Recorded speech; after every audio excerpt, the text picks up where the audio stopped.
Now, the scenario is a little different in the town of Port Hawkesbury. They will have traditional paper voting, but for the first time, the town is going to give its residents the option to vote electronically through the internet or by telephone. To find out how this is all going to work and how the town made this decision, I decided to speak to the Chief Administrative Officer for the town, Terry Doyle.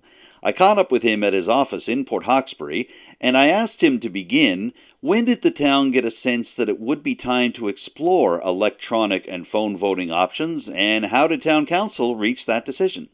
Well, I think we've considered electronic telephone voting systems for quite some time. With COVID-19 pandemic in place and the restrictions that went along with that, we knew that we needed to look at something, an alternate way to be able to provide a safe means of electors to be able to cast their ballots.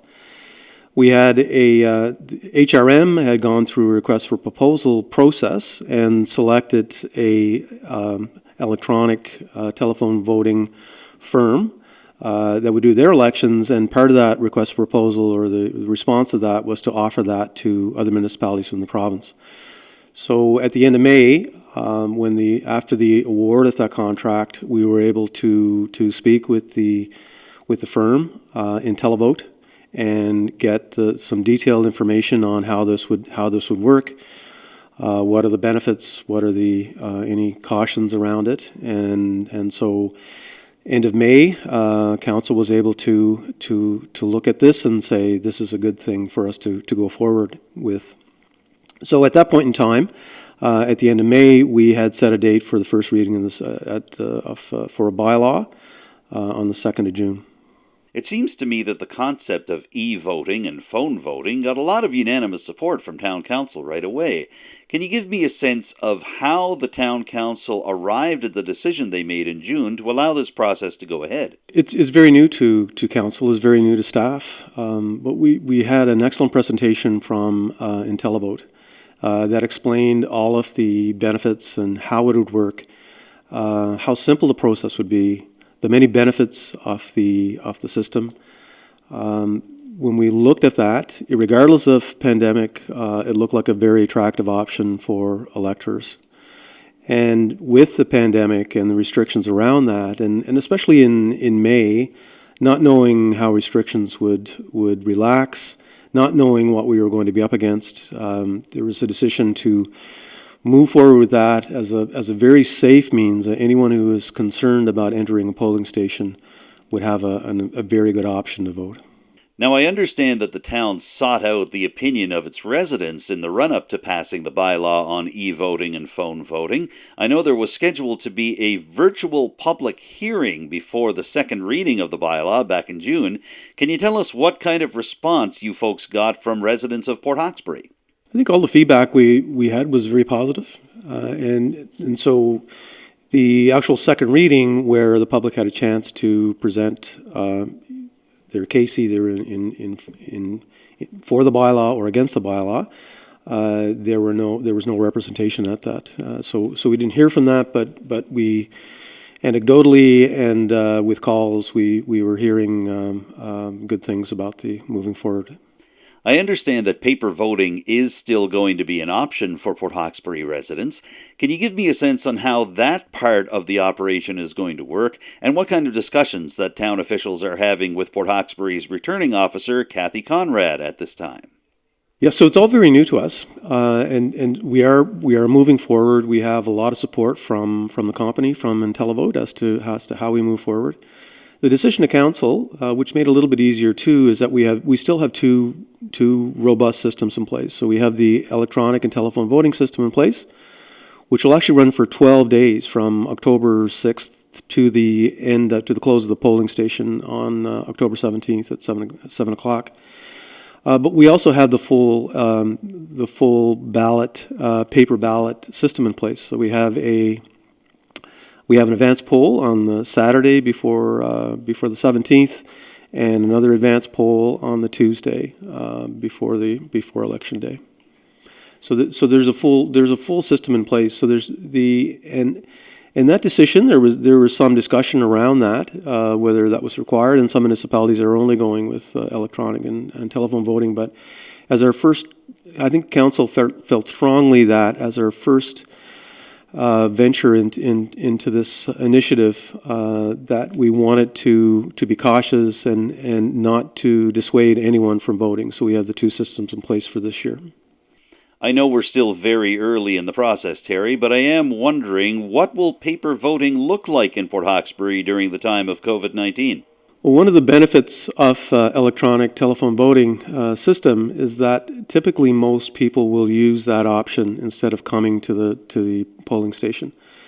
So we're told by IntelliVote that typically the maximum amount of people that would show up at a polling station would be about 20%. So we typically have 3 polls, and so this year we'll be able to have 1 poll, but we'll have, within that 1 poll, we'll have 2 stations, 2 deputy returning officers, 2 polling clerks, and 2 ballot boxes. So in case that system is off, I guess we'll learn for sure through this process as to how many people will show up at advanced polls and at on election day.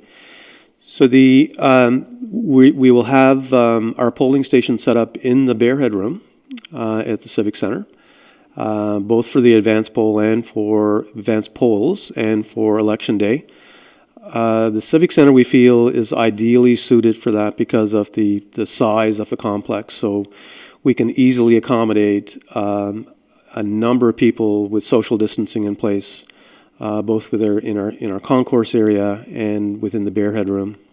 So we will put in the typical protections that we see in most businesses now, but we are still working out the details on that. But we're well suited for social distancing, getting people in out of the weather, and not having to be concerned about that, and to be able to have the benefit of a large facility that will accommodate a large number of people. So what will the overall costs of electronic voting and phone voting be now that the town has decided to include these in this fall's municipal elections? I think it's still coming together. I think, as I mentioned, will be similar in cost to 2016, with the addition of the cost for the electronic telephone voting system, which is still the cost of that system is based on the number of electors, and we don't have that exact number, but we feel that additional cost will be between $7,000 and $8,000. Now, all of these discussions are unfolding as opposition has grown for the idea of having an October municipal election from 2 key lobby groups here in Nova Scotia. They are the Nova Scotia Federation of Municipalities and the Nova Scotia Association of Municipal Administrators. As the CAO of Port Hawkesbury, I know that you are a member of that second group. Can you give me a sense on what the positions are being held by these 2 groups and how that will impact this fall's vote? I think things evolve. So when the announcement was made, there was many more restrictions in place. We were uncertain how COVID restrictions and measures would be put in place. There was certainly concerns of councillors being able to get out and get their message out to into homes and speak to people, and so there was a lot of concerns as to how those could go forward. And I think from AMA's perspective, from NSFM's perspective, there was risk in that, and it came as a bit of a surprise maybe, and without us being able to think through what are the measures that we were going to have to put in place to be able to deliver this election safely. So in the town of Port Hawkesbury, there is some advantage. We're a relatively small area. If you look at a large rural municipality with the necessity for many polling stations throughout a county, there's a lot of challenges there. There's a lot of challenges with respect to how many people you can have in that polling station and where the electors are able to wait to get into the polling station. How do you protect our returning officer, deputy returning officer, or polling clerks, all the staff? we have an advantage here in that we don't have that geography that we have to deal with. So it's a bit easier for us to deal with one polling station versus many, as the case is for many municipalities.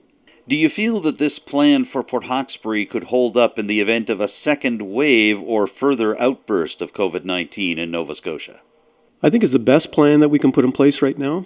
We don't know what can happen with a second wave, or what are the restrictions that will be put in place as a result of that, the essential safety measures that will have to be put in place.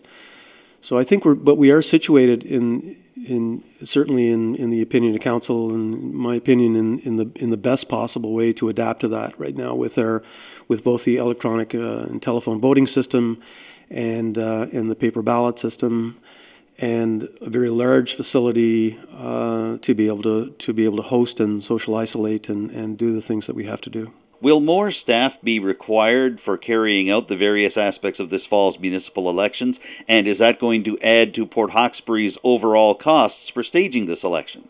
So we will be putting out advertisements specifically around electronic and telephone voting systems.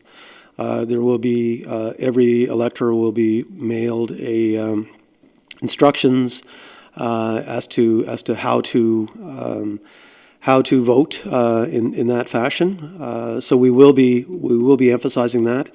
Voter turnout is always a concern for municipalities, and we obviously want the best turnout that we can get, and we'll do whatever we can to ensure that the message is getting out, the importance of voting, and our mayor and councillors are very good at that as well, in trying to encourage and getting the vote out, and we'll continue to do that. I think with the electronic telephone voting system, I think it's an option that should increase voter turnout. It's going to make it very easy, especially if you think of, say, students in university right now in October.